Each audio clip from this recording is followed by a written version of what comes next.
Hello students, I am Tulika Banerjee. Today I bring you the next learning episode in BSc Forensic Science on an important unit of paper, questioned document, that is typewritten documents. Dear students, in this lecture we will first discuss about typewriters and how forgeries are done using typewriters.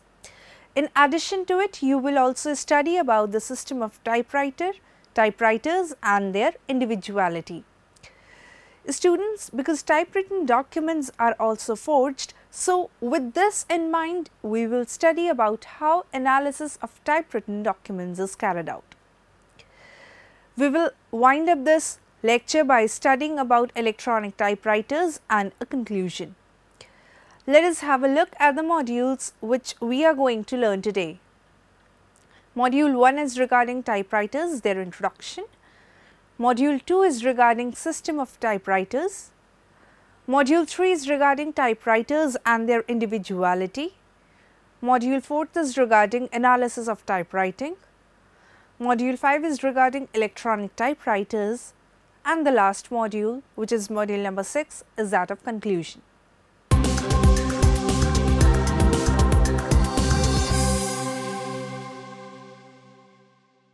In the modern world of printers, scanners and the Xerox machine, typewriter has been able to keep a special seat reserved for itself. Since all the important documents pertaining to property and the important transaction papers, etc., all are typewritten, so there are more chances of the typewriter being one of the major evidences in most of the cases involving forgery of documents being specifically typewritten. The other important thing is most of the anonymous and threatening letters are typewritten because the forger thinks that he will escape easily.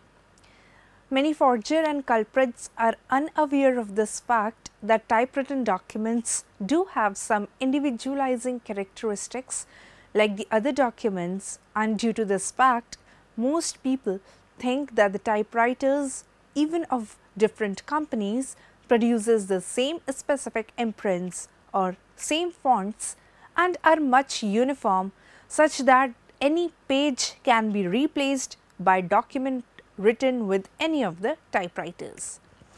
Although the detection of typewritten document may be difficult if the sheets of documents are typed from the same machine and in little interval of time, or if the substituted sheet is typed by two different machines of different make and model, or the different machines of the same make and model, both of which are new.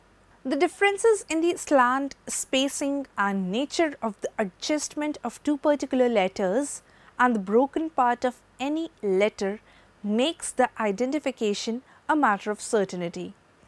Any defect in the machine, either in the alignment of the baseline or the bruising of the letters, can be used for individualization.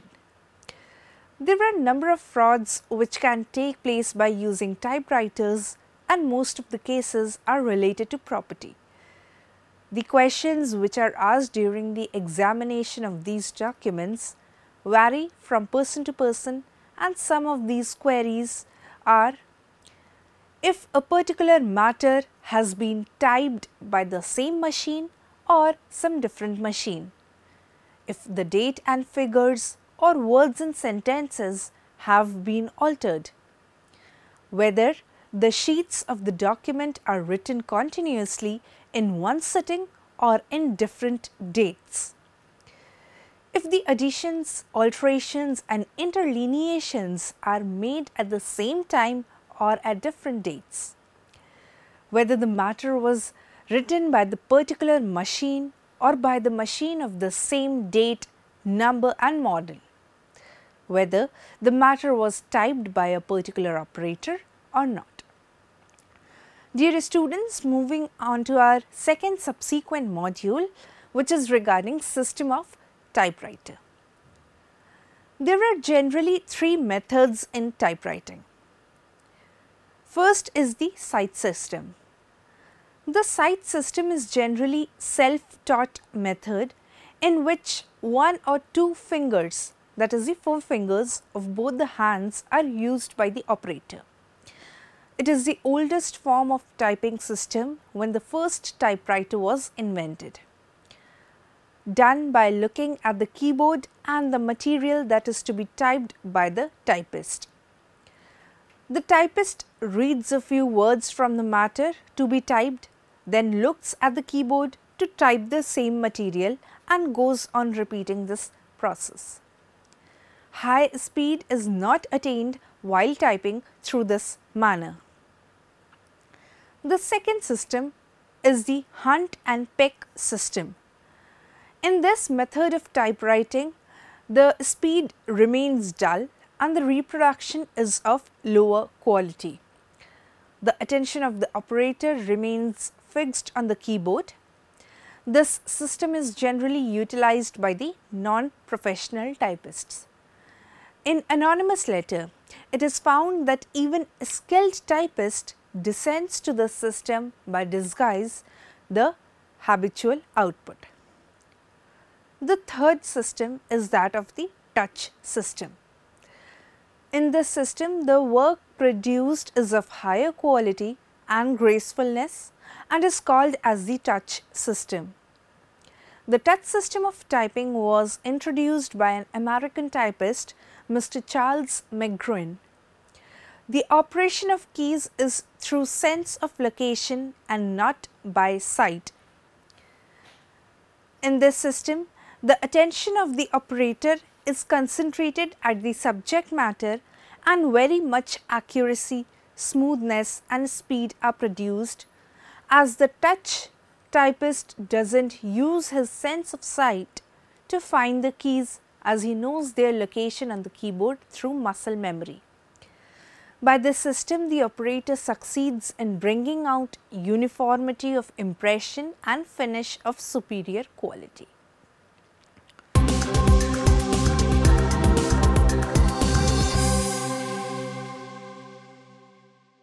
There are different types of typewriters which are present in the modern world, and there are different companies which own these typewriters. Companies like Remington, Halda, Facet and Godrej are in the market, and they use a specific type of typefaces which provide specificities of the typewriter's typewriting. The most famous typefaces are Pica and Elite. Pica typefaces type 10 letters per inch and Elite types 12 letters per inch. The lines of typing are arranged to be 0.165 inches apart or 6 lines per inch. There are other typewriters too in the market, and their typefaces type 6 to 16 letters per inch. We can determine the company, model and the type of typewriter on the basis of class characteristics, but for the more specified results, we must analyze the individual characteristics. One of the reasons why these class characteristics are important is that most of the manufacturers use a specific type of typefaces for their model of typewriters. So, in case of any comparison for the identification purpose, this can be of utmost importance.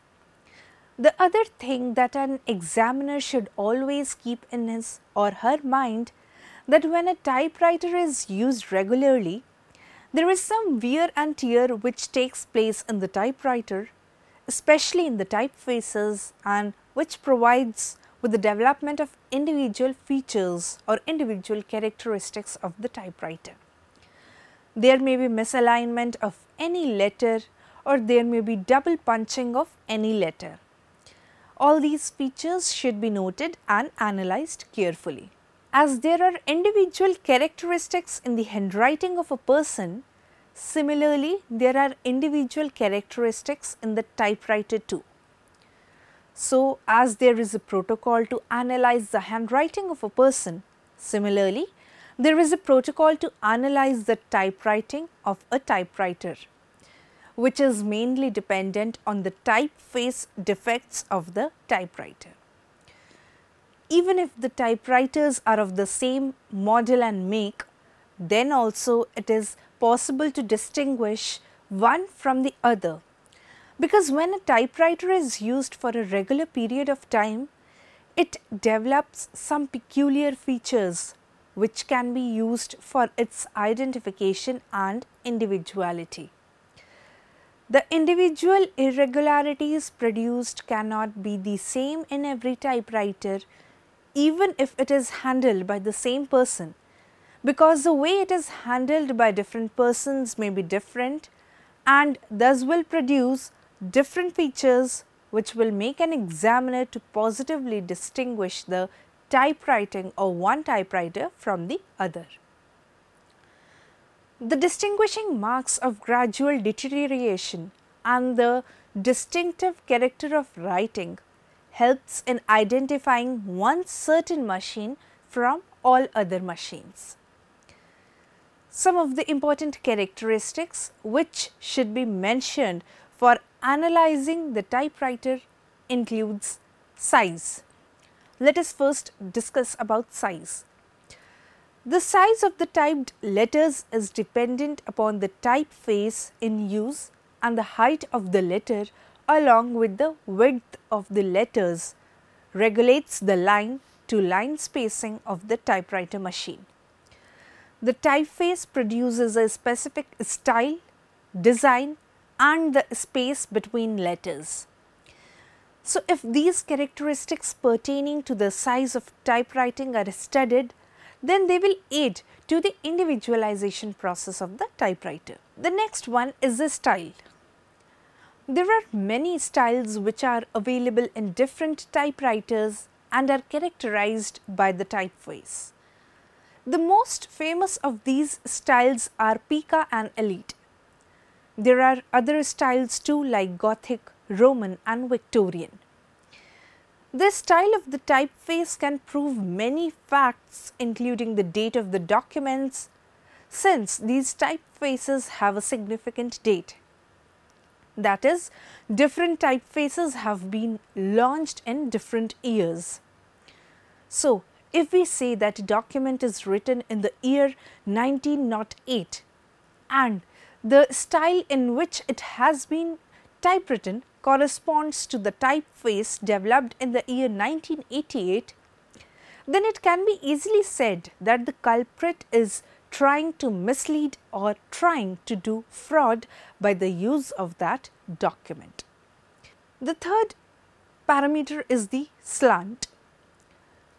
The slant of the letters is so constituted that each letter must occupy a certain location and space and remain parallel to each other. The slant can be of three types as mentioned in the handwriting, that is, it can be either of right-handed type, left-handed type or a straight slant. The slant of the letter may get changed due to wear and tear, but it is not possible that the slant of all the letters are changed. And thus this type of defect in the slant of some letters only provides individuality to the typewriter. The slant of a typewriter or handwriting can be measured by using a glass protractor. Next is the alignment. The alignment of the typewriter typed letters generally remains aligned perfectly with the base line and do not diverge from the base line unless and until there is some defect in the base alignment of letters in the typeface of the typewriter, again producing an individualistic feature for the identification of typewriter.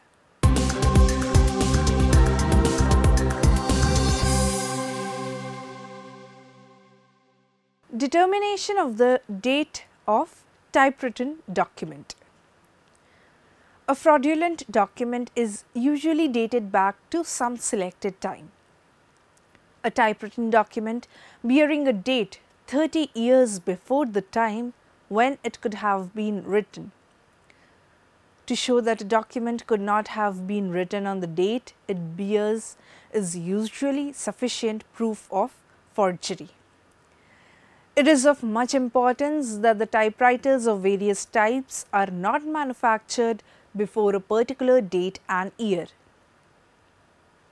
So, how is it possible that a document is available of the date in which the typewriter was not even manufactured?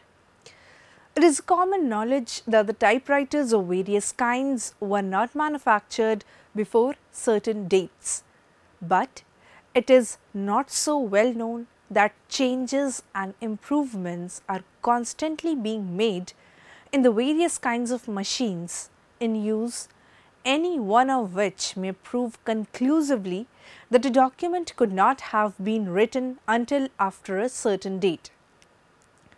The changes observed in the typewriter's typewriting are mainly in the size, slant, alignment and the vertical spacing between the lines, the number of characters on the machine, etc. These mentioned points are very necessary in determining the date to which a typewritten document corresponds. Identification of the machine and the typist. As we can see here in this typewritten part of a document, there is a skipping of ink at many places, which is not common in all typewriters. This skipping of ink is due to either misalignment of the typeface or there may be another typeface defect, and it may be due to lack of ink in the ribbon or due to their wear and tear. The typewriter develops individuality or an individual characteristic, but it provides an individual feature to that typewriter, and due to this feature it can be identified very easily. This is one of the other typeface defects where we can see that the upper part of the letter gynecological hospital is not clear. The identification of a typewriter is sometimes exactly parallel to the identification of an individual. It is also possible many a times to even apprehend the typist, because every typist may have some favorite phrases and lines and words which he or she may use often. These are some of the points that can help to detect the typist, such as spelling, punctuation, use of people, abbreviations, division of words, choice of words, construction of sentences, observance or non-observance of grammatical mistakes and errors, the subject matter in general, arrangement of headings, arrangement of conclusion, etc. These points that we are going to discuss now may help us to determine the typewriter in an absolutely specified manner. The type bar is of light metal, and if some of the keys are slightly out of order, then it may result in the misalignment of the type bar, and this feature will be indicated in the typewritten document and is available for identification. Most often the typewritten documents shows uniformity in matter, indentations, etc. But it also often happens due to the defect in the ribbon and due to deposition of the dirt that the typewriter indentations are not appropriate. The dirt which gets deposited in the typewriters may get adhered to the base of the character and may cause some problems in the punching of the characters. It is not at all possible to reinsert a paper in the machine so exactly as to make the subsequently typed matter bear an exact relation to the preceding typed lines. The identity of a machine on which two letters, for instance, have been typewritten would not by itself show that the typewriter of the two letters is one and the same person. But such conclusion may only be drawn from the additional evidences like external circumstances of the case, etc.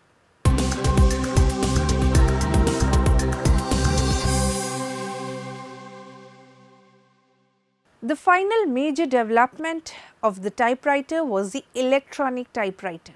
Electronic typewriters have a system of levers and type hammers. The type is mounted on a rotating wheel called a golf ball. Other models use a daisy wheel, which looks like a small flower with types radiating out from the end. The keys on the keyboard are electrical switches that make the type mounted golf ball or daisy wheel to rotate to right position, and then the ribbon is pressed against the page. The daisy wheel concept first emerged in printers developed by Tableau Systems in the 1970s. Then Xerox Corporation in 1981, by then had bought Tableau Systems, introduced a line of electronic typewriters incorporating this technology, the Memory Writer product line.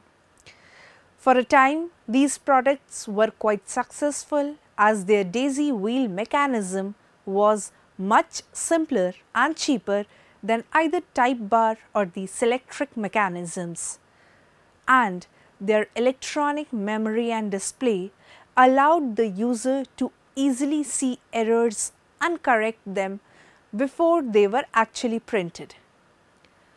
One problem with the plastic daisy wheel was that they were not always durable.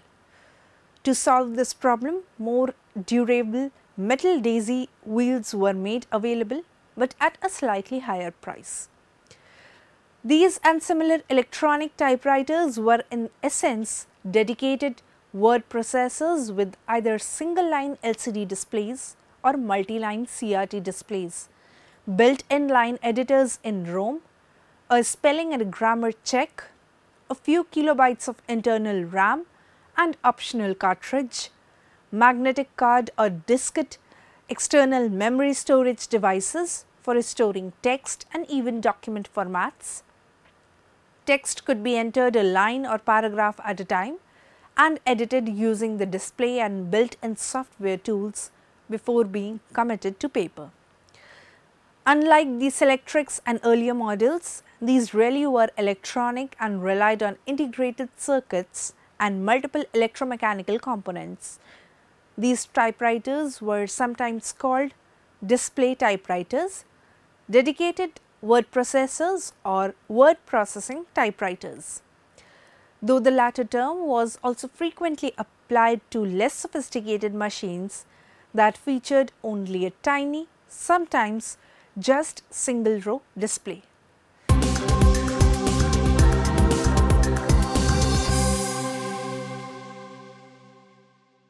Today, all the important documents pertaining to property and the important transaction papers, etc., all are typewritten, so there are more chances of the typewriter being one of the major evidences in most of the cases involving forgery of documents being specifically typewritten.